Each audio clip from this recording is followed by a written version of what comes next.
मैं हूं Brijit Dighe, Art of Living teacher.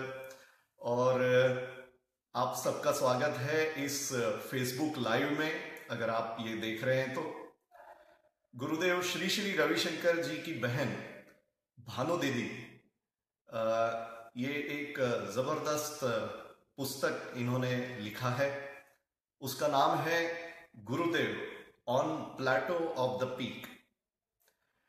इस पुस्तक में उन्होंने ऐसी कई सारी रेयर स्टोरीज बताई है गुरुदेव के बारे में जो शायद हम लोगों को पता नहीं है। ये हम सबका बहुत बड़ा सौभाग्य है कि गुरुदेव जैसे एक आत्मज्ञानी गुरु का बचपन जिन्होंने अच्छे से नजदीक से देखा है, ऐसी भानु दीदी हमारे साथ आज है। और ये जो रेयर इंसिडेंट्स है या घटनाएं हैं, स्टोरीज है, ये आज उनके द्वारा, भानु दीदी के द्वारा हम सब के पास आ रहा है। थोड़ी सी बातें भानु दीदी के बारे में मैं बताना चाहूंगा। भानु दीदी हमारी कई तरीके से एक तरह से मिसाल है। भानु दीदी गुरुदेव की एक आदर्श बहन तो है ही, लेकिन भानु दीदी एक आदर्श शिष्य भी है। और किस तरह से एक शिष्य ने गुरुदेव और गुरु के आगे, गुरु के प्रति कैसा भाव होना चाहिए, ये सब हमको भानु दीदी से सीखने को मिलता है। मुझे पता है कि जब भी भानु दीदी स्टेज पर आती है तो इतनी सारी स्टोरीज, नॉलेज और इस तरह से सेशंस लेती है, सबको मंत्रमुग्ध कर देती है। गुरुदेव भी कई बार अपनी स्टोरीज बताते हैं, तो स्टोरीज सुनना तो सबको पसंद है। और वो भी भानु दीदी जब रेयर स्टोरीज बताती है तो ये किसे नहीं पसंद आएगा। और इसलिए मैं आप सबको रेकमेंड करना चाहता हूं कि आज ही, या अभी अगर आप देख रहे हैं तो आज ही इस पुस्तक को आप Amazon पर जरूर प्री ऑर्डर करिए। और अगर आप प्री ऑर्डर नहीं कर पा रहे हैं तो बिल्कुल सिंपल एक काम कीजिए। एक वेबसाइट एड्रेस अब मैं बोलने वाला हूं, उसको ढंग से, ध्यान से आप नोट करिए। bit.ly, bit.ly/help-me-order। ये कंटिन्यूअसली आपको लिखना है, bit.ly/help-me-order। तो गुरुदेव की कहानियां जो है वो बहुत ही ज्यादा इंटरेस्टिंग तो रहती है, पर वो सारी की सारी कहानियां ज्ञान से भरपूर रहती है। जैसे रसगुल्ला चाशनी के अंदर हम डुबवाते हैं, इसी तरह से गुरुदेव की ये सारी कहानियां जब भानु दीदी के मुंह से हम सुनते हैं, भानु दीदी हमको सुनाती हैं, तो उसमें ये ज्ञान, भक्ति, ये सारे जो स्वाद है ये होते हैं। एक भानु दीदी की कहानी मुझे याद है कि भानु दीदी जब छोटी थी और गुरुदेव भी छोटे थे, तब वे दोनों एक मंदिर गए थे जहां पर 108 शिवलिंग थे। और गुरुदेव बड़े रिलीजियसली उन 108 शिवलिंगों को नमस्कार कर रहे थे। उनके पीछे पीछे भानु दीदी भी नमस्कार कर रही थी। लेकिन भानु दीदी 2-4 या 4-5 शिवलिंग को नमस्कार करना स्किप कर गई होगी, क्योंकि उनको गुरुदेव के साथ शायद रहना हो या व्हाटएवर रीजन। अब ये देख के गुरुदेव भानु दीदी को समझाते हैं कि सभी शिवलिंगों को नमस्कार करना बहुत जरूरी है, और उससे प्रसाद जो तुम्हें मिलेगा वो ज्यादा मीठा या ज्यादा स्वीट तुम्हें लगेगा। तो देखिए, गुरुदेव एक छोटे बच्चे को, भानु दीदी को, किस तरह से उसके एज को अपील हो उस तरह से समझाते हैं, ये इसमें हम देखते हैं। कुछ कहानियां मेरी भी है गुरुदेव के साथ। गुरुदेव का हर दिन कहानियों से भरपूर हो जाता है। जो भी गुरुदेव को मिलता है उसके लिए तो वो दिन वो एक नई कहानी ही बनती है। तो ऐसे जितने गुरुदेव के डिवोटीज हैं, आप सारे जो देख रहे हैं, उनके सबके पास अपनी अपनी कोई कहानी हो सकती है। मेरी 2-3 कहानियां मैं आपको बताना चाहूंगा। जिस दिन मैंने पहला एडवांस कोर्स किया, मैंने फरवरी 93 में पहला एडवांस कोर्स किया था, और हम 8 जने, मैं बड़ौदा से हूँ, गुजरात, तो वहां से हम 8 जने बैंगलोर गए थे, और हमें गुरुदेव के बारे में, आर्ट ऑफ लिविंग संस्था या किसी भी चीज का कुछ भी पता नहीं था। बस हमको हमारी जो हमने जिनसे सुदर्शन क्रिया सीखी थी, वो हमारी टीचर राजश्री पटेल, उन्होंने कहा कि भाई बैंगलोर जाओ, तो हम बैंगलोर पहुंच गए। कोर्स जैसे चला हम करते गए, जो जो भी इंस्ट्रक्शन मिली हम करते गए।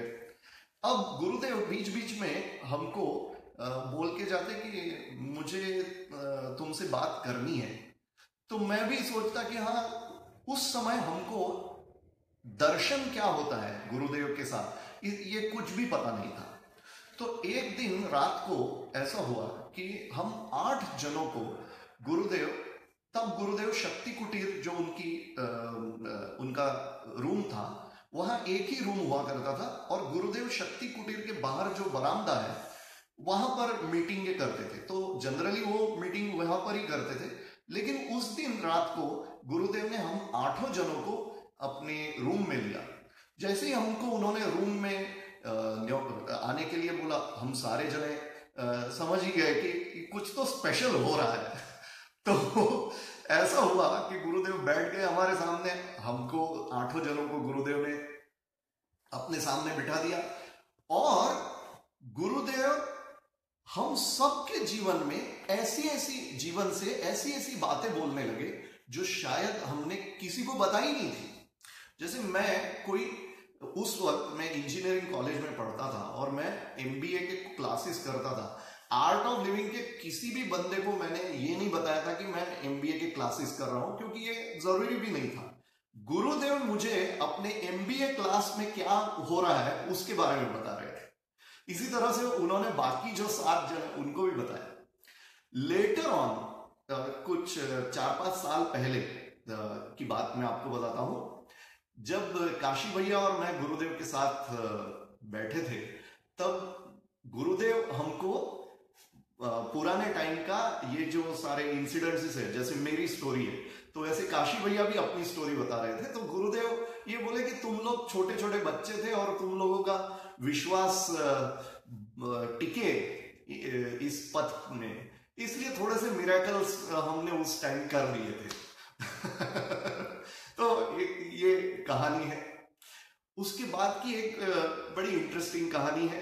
जब पहली बार गुरुदेव बड़ौदा में सत्संग करने आए, मैं आपको बताता हूँ, वो जो सत्संग है इतना बड़ा, हम उस जमाने में जितना बड़ा होता था उससे कहीं ज्यादा बड़ा हुआ, और केओटिक भी हुआ, बहुत सारी गड़बड़े भी हो रही थी, क्योंकि हम लोगों को कोई अनुभव ही नहीं था इस तरह के प्रोग्राम ऑर्गेनाइज करने का। तो हुआ यूं था कि गुरुदेव की रहने की व्यवस्था, हमने एक फ्लैट में की थी। एक एम्प्टी फ्लैट था, वहां पर हमने गुरुदेव को रहने की व्यवस्था की थी। और प्रोग्राम तो इतना भयंकर हुआ, मतलब हम लोगों की जो कैपेसिटी है उसके बाहर का ही सब कुछ हो रहा था। तो जिस वेन्यू में प्रोग्राम हुआ, वहां पर सब लोगों ने थोड़ा कचरा विचरा भी बहुत कर दिया था, और वाइंड अप करना, अपने वॉलंटियर्स तो वैसे भी कम ही थे उस टाइम। जितना बड़ा हॉल था उससे न जाने कितना गुना लोग आ गए। तो लोग जब गए तो उसका वाइंड अप वगैरह करना, ये सब एक्टिविटी में मैं लग गया। अभी क्या हुआ कि 1-8 घंटा तो मैं ये वहां पर वेन्यू में वाइंड अप कर रहा था। उसके बाद में अचानक मुझे याद आया कि जिस फ्लैट में गुरुदेव की रहने की व्यवस्था की है उसकी चाबी तो यार मेरे पास है, और 1 घंटे से मैं तो वेन्यू पर ही हूं और गुरुदेव तो चले गए हैं। तो मैं तो बिल्कुल टेंशन में आ गया। मुझे लगा वो गुरुदेव को 1 घंटा वेट करना पड़ा होगा। तो मैं जल्दी अपना स्कूटर निकाल के मैं वहां उस फ्लैट पर पहुंच गया। ये मैं बात आपको सितंबर 93 की बताता हूं। तो वहां पर मैं पहुंच गया, देखता हूं तो मैं खुद ही ताला खोल रहा हूं और वहां कोई आया ही नहीं है। और मतलब मैं खुद ही इंतजार करने लगा। तो 10 मिनट में गुरुदेव और गुरुदेव के साथ ढेरों लोग आए। सॉरी, थोड़ा सा इंटरप्शन। हाँ जी, तो जब गुरुदेव और गुरुदेव के साथ सारे डिवोटीज आए तो सबने बताया कि गुरुदेव तो हमको पानी पूरी भेलपूरी सब खाने लेके गए। मतलब गुरुदेव को पता ही था कि वो जो फ्लैट है वो लॉक्ड रहेगा, और क्योंकि चाबी तो मेरे पास थी। तो इस तरह ये बड़ी मस्त कहानी है। और एक मैं आपको कहानी बताता हूं। ये कहानी मैं पर्सनल रखता हूं, क्योंकि क्या है कि कहानियां सुनने से कई बार एक्सपेक्टेशन अपने बारे में जनरेट होने का चांस रहता है, तो इसलिए ये थोड़ी सी पर्सनल ही कहानी है। मैं इंजीनियरिंग में बहुत अच्छे मार्क्स से पास हुआ, पर आर्ट ऑफ लिविंग में जब से आया तो इंजीनियरिंग का उतना इंटरेस्ट जो है वो थोड़ा सा कम ही हो गया। तो मुझे जॉब में स्ट्रगल होने लगा था, जॉब के इंटरव्यूज में स्ट्रगल हो रहा था। तो एक दिन मेरे घर में पेरेंट्स के साथ इस मामले में बहुत आर्ग्यूमेंट हुआ। सो मैं भी बड़ा दुखी हुआ कि यार पेरेंट्स को कुछ मजा नहीं आ रहा है। तो मैंने सोचा चलो 95 फरवरी की मैं ये बात बता रहा हूँ, 1995 फरवरी की बात। तो मैं बस बिना रिजर्वेशन जनरल कोच में ट्रेन में बैठ गया, बड़ौदा से मैं आ गया बेंगलोर। और उन दिनों में क्या है कि गुरुदेव से मिलने के लिए बहुत मेहनत करने की जरूरत नहीं रहती थी। जैसे आज सारे प्रोसीजर्स फॉलो करने पड़ते हैं वैसे नहीं था, क्योंकि डिवोटीज भी कम ही थे। तो मैं जैसे ही बेंगलोर आश्रम पहुंचा, मैं नहा के सीधा मैं सुबह 9 साढ़े 9 बजे गुरुदेव से मिलने के लिए शक्ति कुटीर पहुंच गया। वहां पर भीड़ भी बहुत कम ही थी, 4-5 लोग ही थे जो लाइन में खड़े थे। तो मैं छठा मैं वहां पर खड़ा हो गया। मेरा नंबर आया, मैं अंदर गया। जब मैं अंदर गया गुरुदेव अकेले ही थे। फिर मैंने गुरुदेव को सारा चीज बता दिया कि यार मेरे को जॉब अच्छा कुछ चाहिए और मुझे थोड़ा स्ट्रगल हो रहा है। तो जो भी मैं बता रहा था तब गुरुदेव जो है अपनी गर्दन इस तरह से घुमाते रहे और मेरी तरफ देखते रहे, घुमा रहे गर्दन। फिर उन्होंने क्या किया, अपने बाजू में एक केला है उसको लिया, इस तरह से थर्ड आई पर इधर कपाल पर लगाया और बोला ले खा। मैं वो केला वहीं के वहीं खा गया। अच्छा, उन्होंने बोला अरे अच्छा किया महाशिवरात्रि के लिए तू आ गया। तब मैंने रियलाइज किया कि उस दिन महाशिवरात्रि थी और महाशिवरात्रि की पूजा कैसे होती है ये पहली बार मैंने वहां पर देखा। और जो मैंने नजारा वहां पर देखा उस दिन रात को जो भी पूजा हुई वो रेयर था, वो रेयर था, सचमुच में वो रेयर था। तो गुरुदेव ने मुझे क्या बोला कि ये केला खा, आज उपवास कर ले, आज और कुछ नहीं खाना, शाम को जो पूजा होगी रुद्राभिषेक वगैरह होगा महाशिवरात्रि का, उसमें तू अटेंड करना एंड फिर देखो क्या होता है। दोस्तों ये कहने की जरूरत नहीं है कि मैं जब महाशिवरात्रि की वो पूजा वगैरह सब कुछ अटेंड करके नेक्स्ट डे निकल गया घर, बड़ी आसानी से एक बहुत ही अच्छी कंपनी में मुझे जॉब मिल गई गुरुदेव के आशीर्वाद से। ओके, और एक कहानी मुझे याद आती है जो कि थोड़े साल पहले गुरुदेव अष्टावक्र गीता पर प्रवचन दे रहे थे। तो मेरा क्वेश्चंस वगैरह मैं उनको पर्सनली, प्राइवेटली और पब्लिकली ड्यूरिंग सत्संग क्वेश्चंस में बहुत पूछते रहता हूं।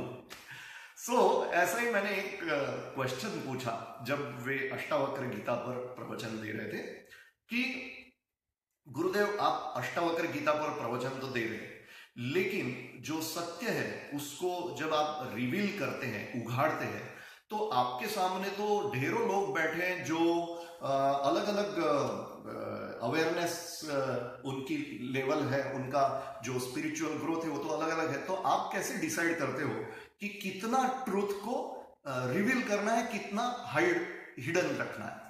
तो अभी तो मेरा क्वेश्चन कंप्लीट नहीं हुआ तो उनका आंसर तो रेडी था। उन्होंने सीधा एक कहानी सुनाई। उन्होंने एक बोला कि चाइना की ये कहानी है दो भाइयों की। एक बड़ा भाई है जिसका होटल बिजनेस है और उसको कहीं तो जाना है, किसी दूसरी सिटी में जाना है। तो वो अपना छोटा भाई है जो थोड़ा सा बेवकूफ है, उसको ये पूरा जिम्मेदारी सौंप के खुद चला जाता है।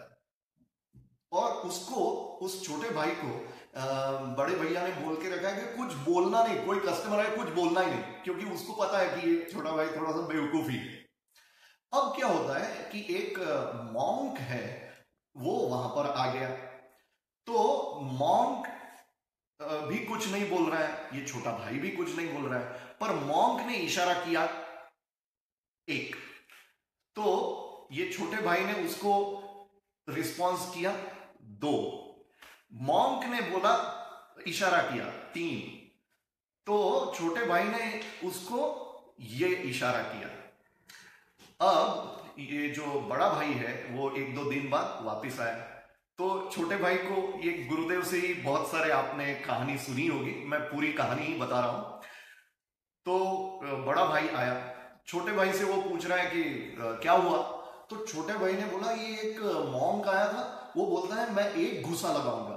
तो मैंने उसको बोला मैं दो। बड़ा भाई जो है वो मार्केट में इस मॉन्क से मिलता है। तो मॉन्क बोलता है भाई आपका छोटा भाई तो बहुत इंटेलिजेंट है। मैंने उसको बोला एक सत्य है, तो वो बोलता है नहीं दो प्रकृति पुरुष। मैंने उसको बोला नहीं तीन, त्रिगुणात्मक सृष्टि है, तीन सत्य है। तो वो बोलता है अरे तीन नहीं, वो तो एक ही है। तो इस कहानी पर से एक्चुअल में गुरुदेव ये कहना चाहते थे कि गुरु या कोई भी जितना भी बोलता है उसमें बात नहीं होती है, देखने वाला सुनने वाला अगर उसका दिमाग खुला हुआ है तो कोई बेवकूफ भी कुछ भी बोल रहा है उसमें से भी ज्ञान ही तुम एक्वायर कर लोगे। बड़ी इंटरेस्टिंग ऐसी कहानियां हैं। आई एम श्योर जितने भी आप जने ये फेसबुक लाइव देख रहे हो सबकी अपनी अपनी कहानियां होगी। एक हमारे जम्मू के भारत भूषण करके टीचर है। अब लोग गुरुदेव पर कविताएं लिखते हैं, लेकिन भारत भूषण के पास मैंने वो कविता देखी जो गुरुदेव ने भारत भूषण के लिए उनके बर्थडे के ऊपर लिखी थी। तो ये रेयर ऐसी बातें हैं। और मैं अगेन एंड अगेन कहना चाहूंगा कि भानु दीदी का हमारे साथ होना हमारे लिए बहुत ही I mean we are so grateful, thankful to didi. देखिए गुरुदेव मंजिल है, तो मंजिल पर तो सबको ही फोकस करते ही है और फोकस होना भी चाहिए, but at the same time जो रास्ता है, रास्ते में जो आपका साथ निभाता है वो भी उतना ही इंपॉर्टेंट है। तो ये जो पुस्तक है ये काइंड ऑफ बायोग्राफी ही इसको बोल सकते हैं। जनरली मैं देखता हूं कि ये जो आत्मज्ञानी गुरु होते हैं उनकी बचपन की कहानियां रेयरली हमको समझ में आती है, या कोई सुनाने वाला ही रहता नहीं है। तो इस मामले में हम सबको धन्यवादी समझना चाहिए। और ये जो पुस्तक है इसको आप 1 जनवरी 1 जनवरी के पहले जरूर ऑर्डर कर दीजिए। और ऑर्डर करने के लिए मैं फिर से एक बार वो जो मैं वेबसाइट का जो URL है, एड्रेस है, इनकमिंग कॉल नहीं वो नहीं देना है। तो वो मैं एड्रेस एक बार बोल देता हूं, bit.ly bit.ly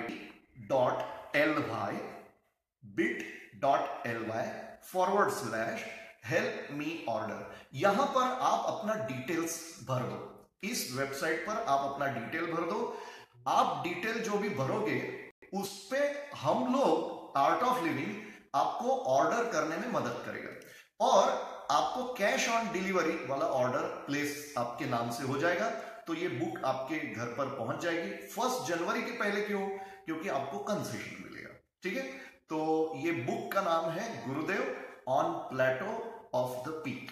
गुरुदेव की सॉर्ट ऑफ बायोग्राफी है और आप जरूर इसको परचेस करिए।